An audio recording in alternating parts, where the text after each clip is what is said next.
En 1963, Klaus Roxin publica un artículo en una revista alemana donde propone un nuevo concepto, una nueva forma de entender la autoridad inmediata. En términos generales, la autoridad inmediata ha servido para atribuir responsabilidad penal a una persona que, sin participar en la comisión del delito, sin participar materialmente en la comisión del delito, instrumentalizaba a otro y se valía de ese otro para perpetrar el delito.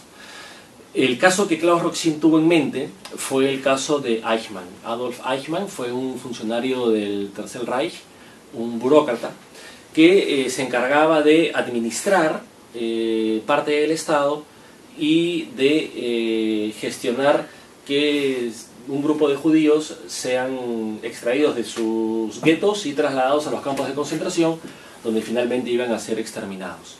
Él nunca mató personalmente a un judío, nunca disparó. Simplemente a través de su posición burocrática administrativa dominaba una parte del Estado y a través de órdenes burocráticas hacía que otras personas trasladaban a esas personas y las ejecutaran. Ese tipo de acto no podía ser debidamente valorado en derecho penal con las categorías de autoría y participación que se manejaban hasta ese entonces. Difícilmente podía ser entendido esa persona como un cómplice porque era, desde el punto de vista jerárquico, una persona con evidente trascendencia, no podía ser instigador, y Roxin lo que propone es que se le califique como autor mediato por dominio de la voluntad en aparatos organizados de poder. Ese fue el caso y esos fueron los hechos en los cuales pensó Roxin cuando propuso esta tesis.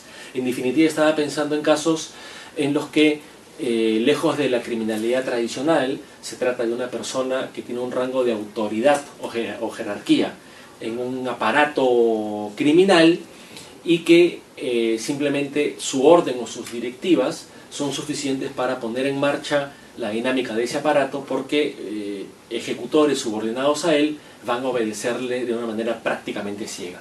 La particularidad de este supuesto es que responde el autor mediato, pero también responden como autores directos los ejecutores de los hechos. Esta posibilidad es algo que ninguna otra modalidad de autoría inmediata admitía.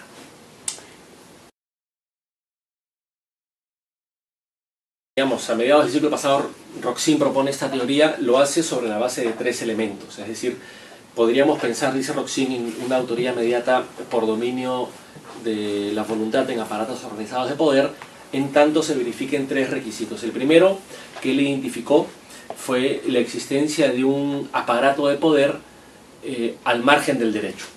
Así es más o menos la traducción literal que viene del alemán. ¿Qué significa esto?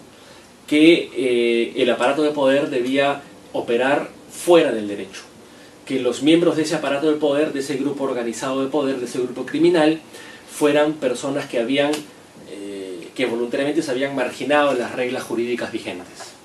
Esto le llevó a Roxin, por ejemplo, a afirmar que podía considerarse aparato de poder un grupo criminal, una banda organizada, incluso un estado criminal como tal, pero no, por ejemplo, una empresa o una persona jurídica. Ese fue un primer requisito. El segundo requisito, presupuesto, que Roxin admitió fue que los ejecutores del hecho tenían que ser personas fungibles. En realidad, más que fungibles, la idea es que sean personas fácilmente reemplazables. Es decir, que la orden que emite el autor mediato vaya a ser ejecutada de todas maneras, con independencia de la identidad o de los nombres de quienes vayan a ejecutarlas. El aparato de poder le debe suministrar al autor mediato un colectivo de ejecutores que le garantice que la orden va a ser cumplida. Si el llamado a cumplirla se niega o resiste, automáticamente el aparato de poder va a reemplazar a ese con un reemplazante y la orden siempre va a ser cumplida.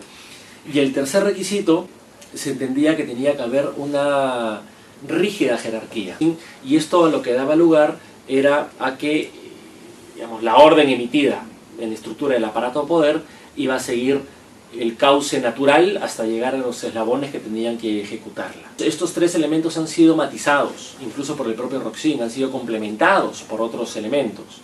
Hoy día tengo la impresión de que muy pocos autores, ni siquiera el propio Roxin, sostienen que la autoridad inmediata por dominio de la organización, que así se ha venido a llamar ahora, se sustenta en esos tres elementos tal cual fueron concebidos en el año 63 del siglo pasado. O sea, hoy día, después de años de discusión, se ha matizado y flexibilizado y añadido incluso otros elementos.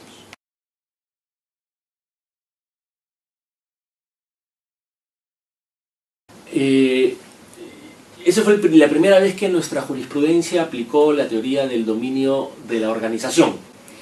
El caso por el cual se juzgó y condenó a Abimael Guzmán en virtud de esta tesis es la matanza de Lucanamarca. Abimael Guzmán, como líder, ordenó a un destacamento de Sendero Luminoso que fueran a esta comunidad campesina de Lucanamarca y mataran a todos, mujeres, ancianos, niños, a machete limpio. Este fue un caso, digamos, que se descubrió y sin perjuicio de la condena que cabe a los autores materiales como autores directos, se discutía a título de qué debería responsabilizarse a Abimael Guzmán por haber ordenado desde su posición de líder absoluto de este grupo terrorista que sus huestes llevaran a cabo esa matanza.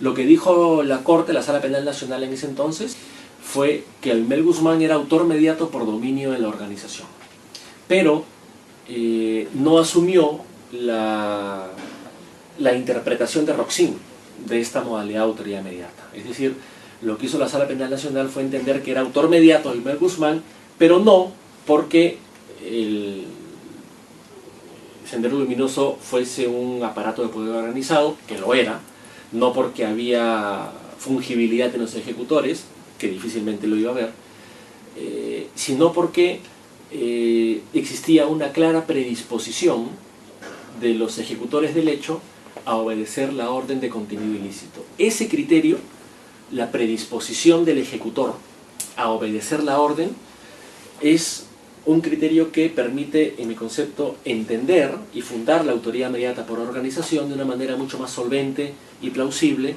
que en su versión original, con esos tres elementos. Creo que es sintomático que la primera vez que se haya utilizado esta teoría, muy resistida además en doctrina y jurisprudencia, pero la primera vez que se utilizó en el Perú, fuese para juzgar y condenar a Abimael Guzmán, pero no en la acepción o con los presupuestos que el creador de esa teoría, Claude Roxin, había pensado y postulado, sino sobre un presupuesto distinto, que incluso había sido rechazado por Roxin en unos artículos. Esta versión del dominio de la organización, es decir, que el autor mediato responde porque se aprovecha de una predisposición de los ejecutores a cometer el hecho, fue propuesta también en los años 60 del siglo pasado por un profesor alemán, menos conocido en el Perú, que se apellida Schroeder, ¿no? Y él fue el que postuló eso.